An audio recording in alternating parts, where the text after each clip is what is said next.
सिरसा मांगे सिरसा मांगे सिरसा मांगे भारतीय जनता पार्टी जिंदाबाद भारत माता की भारत माता की एक ही निशान कमल निशान एक निशान कमल निशान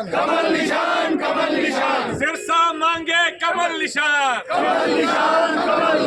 एक निशान कमल निशान Bharatiya Janata party Bharatiya Janata party Bharatiya Janata party Bharat माता की भारत माता की भारत माता की सिरसा मांगे कमल निशान सिरसा मांगे कमल निशान बोलो सारे कमल निशान सिरसा मांगे कमल निशान सिरसा मांगे कमल निशान बोलो सारे कमल निशान सिरसा मांगे कमल निशान भारतीय जनता पार्टी जनता पार्टी बोलो नारा तो लगाओ। Bharatiya Janata party Bharatiya Janata party Bharatiya Janata party आने लग रहे सर आने लग रहे 1 मिनट आने लग रहे सर 2 मिनट सुरेंद्र नारा तो लगाओ।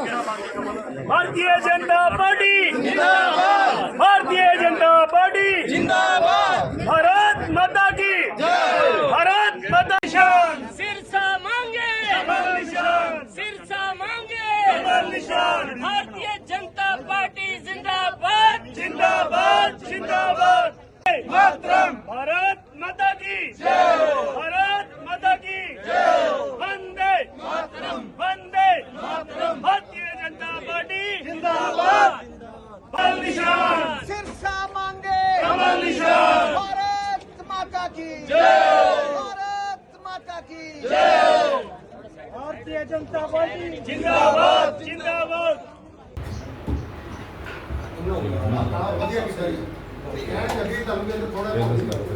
सोशल मीडिया के हम देखते हैं कि यहाँ से टिकट सुनने मेरा पक्की नहीं अभी तक कि यहाँ से टिकट गोपाल कांडा जी को दी जा रही है। हम सब कार्यकर्ता की एक ही मांग है कि यहाँ से कैंडिडेट हो वो कमल का फूल होना चाहिए, कमल का फूल होना चाहिए। भारत माता की जय, भारतीय जनता पार्टी जिंदाबाद।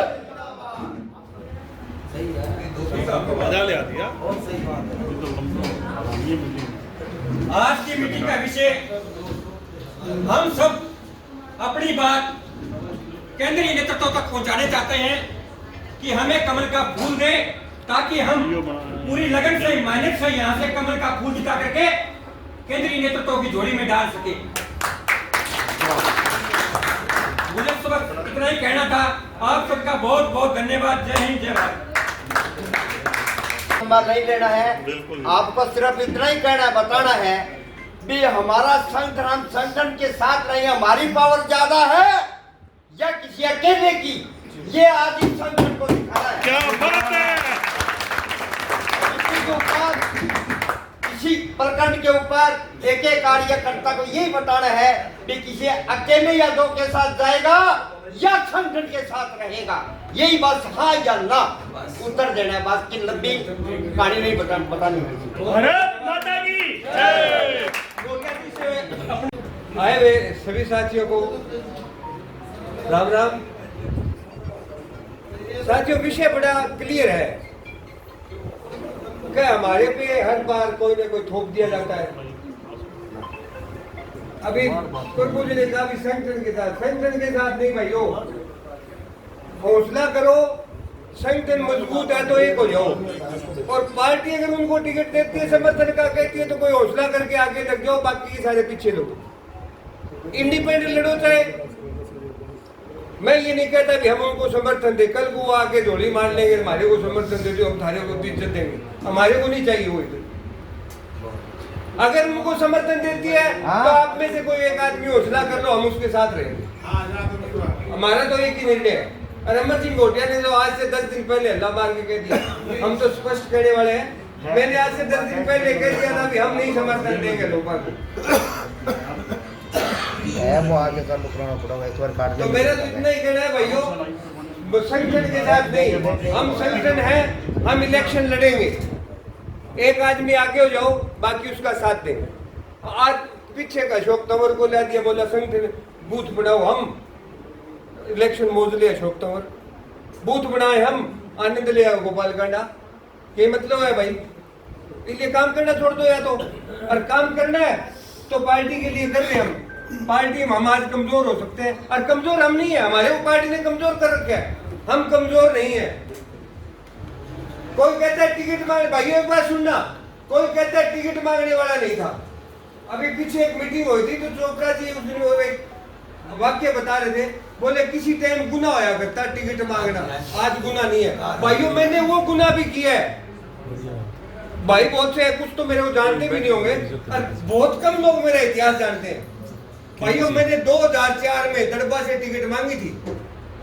2004 में मैं किसी को नहीं जानता था। अच्छा, मैं चंडीगढ़ से चले दिल्ली के लिए, मैंने बोले कहाँ चले, मैंने कहा मैं टिकट लेने चले हूँ बीजेपी। बोले बीजेपी की टिकट मैं ला रहा हूँ। मैं बीजेपी की टिकट लेने चला गया, बीजेपी के ऑफिस में जाके बैठ गया। भाइयों किसी को नहीं जानता था, बैठ गया जाके। कैप्टन अभिमन्यु आए, मेरे को बता दिए मेरे फला आदमी का रिश्तेदार है। मैंने कहा मैं फला आदमी का रिश्तेदार हूँ। भाई सुन लो भैया को, हाँ मैंने कहा जी कैप्टन साहब इस तरह से मैं दड़बा की टिकट मांगने आया हूँ। भाई बिचारे बात कर लाग गया आपकी। मैं सुबह से लेके सुबह 11 बजे ऑफिस में पहुंचा, 5 बजे तक बैठा रहा, मेरे को कोई जानकारी नहीं मिला। 5 बजे एक आदमी आगे बोले बेटा यहाँ कैसे बैठा है, मैंने कहा मैं बीजेपी की टिकट लेने आया हूँ। वो बंदा मेरे को रामप्यारे पांडे जी संगठन मंत्री हुआ करते, उनके पास ले गया, वहीं गणेश लाल जी बैठे थे। मेरी पहली मुलाकात गणेश लाल जी से दिल्ली ऑफिस में हुई थी। मैंने टिकट मांगी, मैंने कहा जी इस तरह से मेरे को दड़बा की टिकट थी। रामप्यारे पांडे जी ने कहा कि दड़बा की टिकट राजवीर अगर इलेक्शन नहीं लड़ता तो आपको दे देंगे। मैंने उसी टाइम जयवीर को फोन किया, मैंने कहा जयवीर कहाँ, बोले दिल्ली से घर जा रहा हूँ। इलेक्शन का क्या बेचारा, बोले पार्टी टिकट लेके लड़ लेंगे। मैंने कहा भाई तू लड़ रहा है, बोल के बात है। मैंने कहा मैं टिकट लेने आया था, तेरा नाम ले दिया। 2010 के अंदर बाई इलेक्शन हुआ इलाहाबाद का।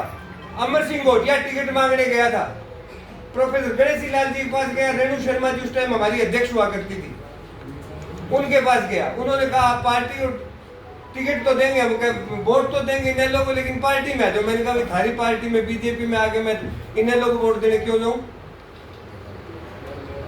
अब इलेक्शन हुआ इलाहाबाद है, तब भी मैंने टिकट मांगे। अरे टिकट लेने वाले तो है, मांगने वाले पार्टी दे तब है, पार्टी तो दूसरे को लाते हैं। इलाहाबाद में गोविंद कांडा जी को लेके, अरे गोविंद जी 7,000 से हारे, अगर अमर सिंह घोटिया 15,000 से हार जाता तो क्या फर्क पड़ता था, हारना ही था।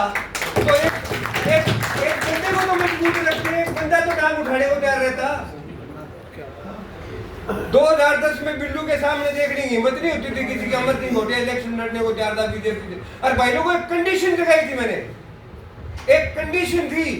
मैंने कहा जी गणेश लाल जो, मैंने कहा प्रोफेसर साहब पार्टी जो फंड देगी, अगर 10,000 वोट या अपने मेरे ख्याल में उस टाइम 1500 या 1700 वोट आए थे मिल्टन जी को। मैंने कहा अगर 10,000 वोट अमर सिंह घोटिया की ढोलकी में नहीं आते हैं तो मैं फंड वापस दूंगा पार्टी को। लेकिन नहीं सुनी किसी ने, नहीं कोई नहीं सुनता था। तो भाई लोगों यहाँ कुछ कमियां अपने में भी थी, उन कमियों को दूर करो और आज एक प्रण ले लो भी हम किसी को समर्थन देने नहीं जाएंगे, अपना लड़ेंगे इलेक्शन। नहीं हिम्मत है तो घर राजनीति छोड़ दो, पार्टी छोड़ दो। मेरा तो इतना ही कहना है भाइयों, बाकी आप लोगों के कोटिया जी बहुत आज हम सारे कार्यकर्ता बंधु भारतीय जनता पार्टी के कार्यालय में इकट्ठे हुए हैं। एक मिनट, सबसे पहले तो मंच पर विराजमान आज जो इस कार्यक्रम इस बैठक की अध्यक्षता कर रहे हैं हमारे सिरसा विधानसभा के चारों मंडल अध्यक्ष सम्मानित मंच पर विराजमान है प्रदीप रातुसरिया जी, अमन चोपड़ा जी, अमर सिंह घोटिया जी, हमारे जिला के महामंत्री प्रमोद कंबोज जी, हनुमान कुंडू जी और सब प्रदेश के और जिला के और मंडल के सभी पदाधिकारीगण, मेरे प्यारे साथियों, नौजवान साथियों और माताओं बहनों, आज सब लोगों को आज के विषय का मालूम पड़ ही गया होगा कि हम किस लिए इकट्ठे हुए। अभी आज या कल या परसों 12 तारीख नॉमिनेशन की लास्ट डेट है। 2024 का जो विधानसभा का इलेक्शन होने जा रहा है हरियाणा में, उसके निमित्त ये आज ये बैठक का आयोजन यहाँ पार्टी द्वारा किया गया है।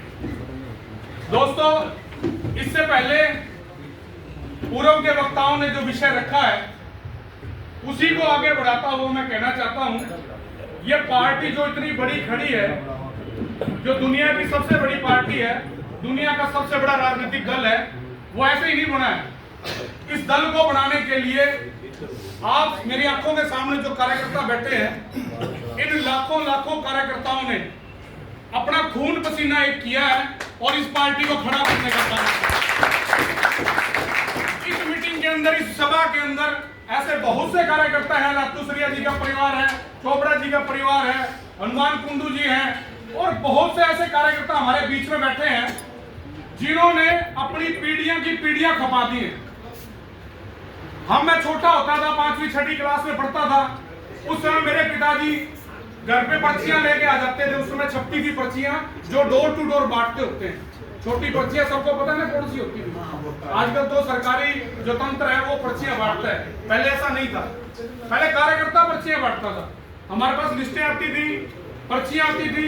हम छोटे छोटे बच्चे, आस पड़ोस के परिवार के बच्चे, हमारे पिताजी जो हमारे वरिष्ठ लोग होते थे वो सारे हमारे जिम्मे लगा देते थे, भाई पर्चियां भरो ये सारे, और सारे डोर टू डोर बांट के आओ, और खुद अपने हाथ से पर्चियां बांटते थे। कहीं कार्यक्रम होता था तो घर से हम दरियां, घर से हम कुर्सियां लेके जाते थे और पार्टी को सींचने का काम किया था। वो दिन भी था जब हमारी पार्टी के सिर्फ 2 सांसद थे, और आज आप सब लोगों की बदौलत, कार्यकर्ताओं की बदौलत आज पूरी दुनिया की सबसे बड़ी राजनीतिक पार्टी है तो वो भारतीय जनता पार्टी है। कार्यकर्ताओं को हम इग्नोर नहीं कर सकते। कार्यकर्ताओं को अगर कोई इग्नोर करता है तो वो सबसे बड़ी भूल होगी उसकी, चाहे वो लोकसभा के इलेक्शन हो, चाहे वो विधानसभा का इलेक्शन हो। कार्यकर्ताओं को चैलेंज करने का जिसने भी प्रयास किया है उसने मुंह की खानी पड़ी है। कार्यकर्ताओं की इग्नोर जो करेगा उसको मुंह की खानी पड़ेगी। हमारी पार्टी के अंदर ऐसे बहुत वरिष्ठ नेता हैं, अपनी छवि के कारण और अपने होल्ड के कारण ऐसे ऐसे कार्यकर्ता बैठे हैं जो सिरसा विधानसभा और लोकसभा, चाहे हमारे 5 जिले की पूरी 5 विधानसभा में भी वो लड़ने के लायक हैं। उनके अंदर दम भी है लड़ने का। मुझे बड़ी खुशी हुई, शीशपाल कंबोज जी को रानिया से टिकट दिया और वो भी भारतीय जनता पार्टी कार्यकर्ता है। हम ये पार्टी से, हमारे संगठन से, शीर्ष नेतृत्व से, हम सब कार्यकर्ताओं की तरफ से हम भी मांग करते हैं कि हमें भारतीय जनता पार्टी का कमल का फूल हमारे किसी जो कार्यकर्ता है, असलियत में जो कार्यकर्ता है, ये नहीं कि पार्टी ज्वाइन करी वो कार्यकर्ता बन गया, वो नहीं चाहिए हमें। बोलो, हाथ खड़े करके समर्थन करते हो मेरी इस बात का? हाथ खड़े करो, सब अगर समर्थन करते हो। भारत माता की जय, और जिस कार्यकर्ता को कमल का फूल, हमारे पार्टी के कार्यकर्ता को कमल का फूल देके पार्टी भेजेगी, हम तन मन धन से उसका साथ देंगे और सिरसा की 5 की 5 सीटें जिताकर भेजने का काम भारतीय जनता पार्टी। शब्दों के साथ मैं अपनी वाणी को विराम देता हूँ। भारत माता की जय। सुनील जी, कोई भी कार्यकर्ता और अपनी बात, कार्यकर्ता बंधु यहाँ आए हैं, आप सभी के लिए जोरदार। पूर्व वक्ताओं ने हम सब के आगे बात रखी है कि अभी 5 अक्टूबर को जैसे चुनाव विधानसभा के होने जा रहे हैं और विधानसभा में 90 सीटें हैं, जिसमें 89 सीटों पर बड़े खुले तौर से कमल का फूल लेकर कोई भी हमारा कार्यकर्ता हम लोगों के बीच में आ रहा है। तो हमारी प्रदेश नेतृत्व से, राष्ट्रीय नेतृत्व से इस तरह की पुरजोर मांग यहाँ से जानी चाहिए कि एक सीट जो ये हमारी सिरसा वाली है, यहाँ पर भी हमें हमारी किसी भी कार्यकर्ता को आप कमल का फूल दो, हम कमल के फूल पर चुनाव यहाँ पे लड़ना चाहते हैं, लड़ना पसंद करते हैं। और हमारी शक्ति जो प्रदेश नेतृत्व को आप सब ने यहाँ पे, हम सभी जो खड़े हुए हैं, बैठे हैं, हमारी ये शक्ति सारी वहाँ पे उनको दिखाओ कि हमारा जो संगठन है कहीं भी किसी तरह से किसी से भी कमजोर नहीं है। हमारे जो एमसी के भी चुनाव हुए थे, सिरसा की 2016 में नगर परिषद के चुनाव के अंदर भारतीय जनता पार्टी ने परचम लहराया था। सबसे पहले जब 2016 के अंदर हमारे 15 एमसी जीत कर आई थी और हमने हमारा नगर परिषद का चेयरमैन पहली बार बड़े वर्षों के बाद नगर परिषद का चेयरमैन भी हमने यहाँ बनाया था। तो साथियों, हम सब की जो शक्ति है वो किसी से छुपी हुई नहीं है। हमने हमारा ये एकजुटता दिखाते हुए ऊपर सबको बात रखो, प्रदेश नेतृत्व को, कि हमें हमारे यहाँ पे कमल का फूल का कोई भी कार्यकर्ता आप देंगे, हम उसको जीत कर यहाँ पे निश्चित तौर पर हम जीत के जाएंगे। 100% हमारी जीत के जाएंगे। और एक बात और आपको बता दूं, हम सभी समाज में रहते हैं, लोगों के बीच में रहते हैं, सारे शहर के लोगों का भी ये मानना है, सभी को ये चॉइस है कि बीजेपी अपना मूल कार्यकर्ता को लेकर आए, उसको कमल का फूल दे, और मूल रूप कार्यकर्ता जो है वो अगर आगे आता है तो हम उसके साथ हैं। लोग साथ जुड़ना चाह रहे हैं, लोगों की ये आवाज है, ये सारे शहर के लोगों की आवाज है कि बीजेपी आप यहाँ पे अपना कार्यकर्ता कमल के फूल का कोई खड़ा करें और सारे शहर के लोग हम सबके साथ हैं। मेरा तो यही कहना है कि प्रदेश नेतृत्व को हमारी बात पहुंचाओ और यहाँ पे कमल के फूल का ही कोई ना कोई कैंडिडेट होना चाहिए। भारत माता की पहले सब वक्ताओं ने सारी बातें रखी हैं और मैं ऐसा समझता हूँ कि 89 सीट्स पर जो भी अब इलेक्शन लड़ा जा रहा है वो भारतीय जनता पार्टी की मूल टिकट जो कि कमल के फूल पर लड़ा जा रहा है। तो सिरसा विधानसभा कोई इतनी कमजोर अगर कोई समझे तो उसे हमें, हमारा दायित्व ज़्यादा बढ़ जाता है कि हम उसको समझने ना दें।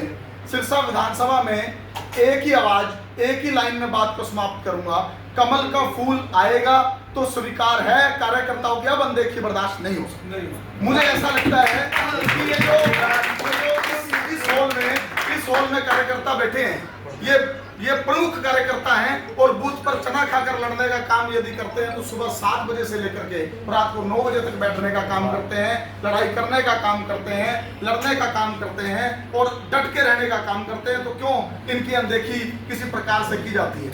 मैं ऐसा समझता हूं कि आज हम यहाँ इकट्ठे हुए हैं, हमारी आवाज चंडीगढ़ से लेकर के दिल्ली तक जाए कि किसी उधारे कैंडिडेट की जरूरत नहीं है। भारतीय जनता पार्टी विश्व की सबसे बड़ी पार्टी है, ना प्रेशर पॉलिटिक्स करती है, ना प्रेशर में आती है।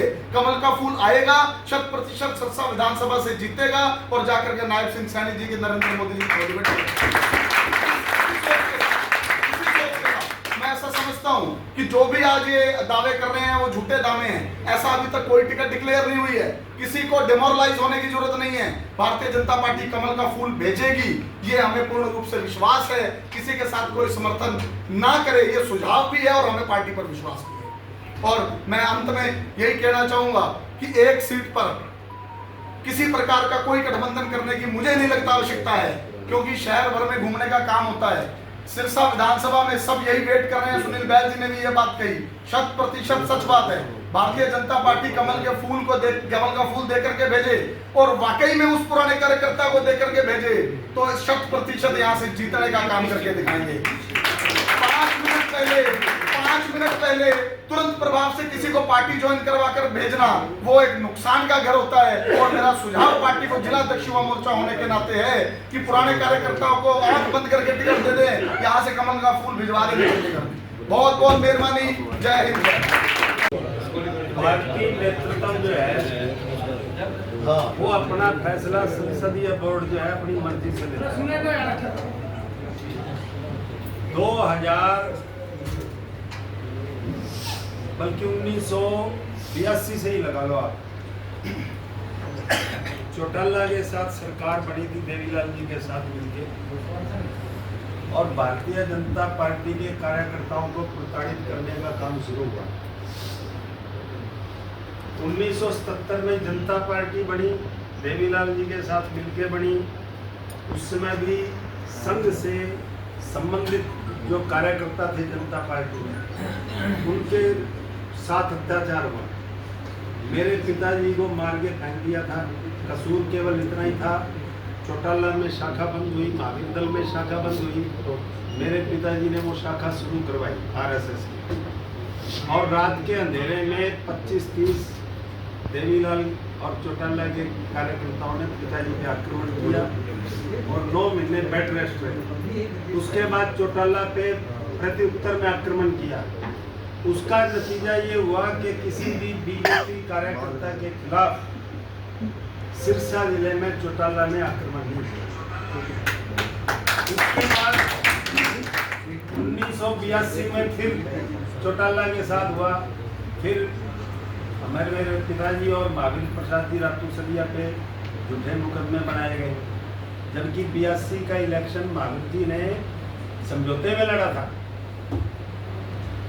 और उसके बाद 1987 में हमने जो है 19,000 वोट नाजायज जो बनाए गए थे लक्ष्मण दास के थ्रू, वो हमने 19,000 वोट ढूंढे हर वार्ड में, हर बूथ पे, और उसको कटवाने का काम किया।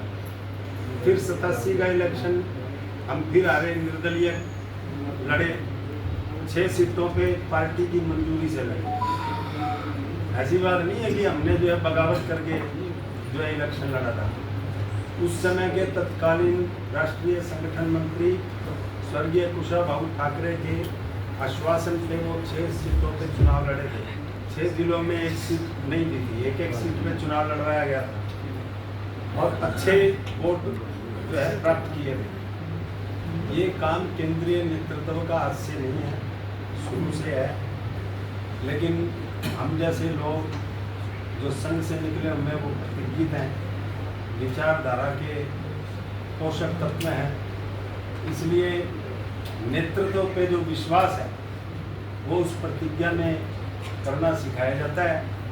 उस नाते से हम पड़े रहते हैं। नहीं तो जो है मेरे परिवार ने संगठन को दिया ही दिया है, संगठन से प्राप्त कुछ नहीं किया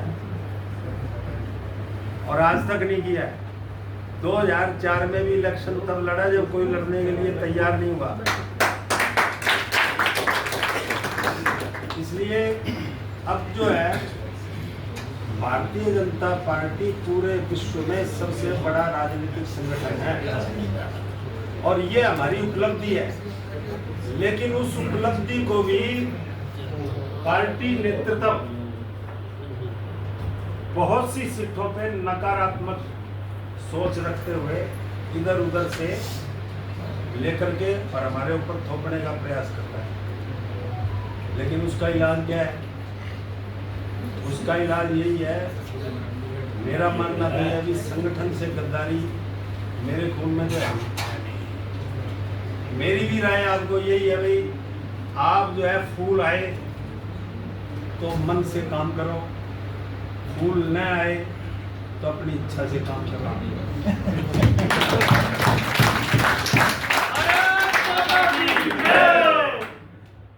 तो इसलिए मेरा इधर ही नहीं मेरा। जय श्री राम। सिर्फ वोटा की अपील करनी है, वोटा की भीख मंगना है, भीख हो सानू इस बारी दे दो। इसे नाल धन्यवाद। कोई गलती है कदर कीता मैनू माफ कर दो। सारे जी आए नु साथी का नमस्कार। सारे उत्थे चौधरी साहब ने अपने 20,000 वर्कर लाल खुले जगह बंद गए लोग डाले सिर्फ यही नहीं, चौटाला साहब कोई कारण नहीं थी, साड़ी कोई जमीन का पंगा नहीं सी। सिर्फ एक तकलीफ से चौटाला साहब भी रणजीत मेरा भरा है, भी मुख्यमंत्री बनाता कोई एहसान नहीं मनिया चौर साहब। उन्होंने कहा वैसे मुख्यमंत्री बन जा पर रणजीत सिंह MLA भी ना बने। फिर चौर साहब ने 2 बार चुनाव लड़े, चौधरी रणजीत सिंह जी चुनाव जो आखिरी दिन आंदा सी पोलिंग का, वो तो पहला दस्ते का टाइम होता है ना आचार संहिता का। चौटाला साहब खुली गल कहते सी रणजीत सिंह बनता है तो MLA बनता है, और ओम प्रकाश जीतता है तो मुख्यमंत्री बनता है। मेरी 45 सीट आ रही है हरियाणा में, 46 में एमएलए चाहिए रणजीत सिंह या ओम प्रकाश चौटाला मुख्यमंत्री चाहिए। लोगों की सोच थी, उन्होंने कहा हमें रणजीत सिंह एमएलए नहीं चाहिए, हमें मुख्यमंत्री चाहिए। माफ करना दोस्तों, ये थी राजनीति। इसके अलावा आपको बात बताऊं अभय सिंह की। अभय सिंह बहुत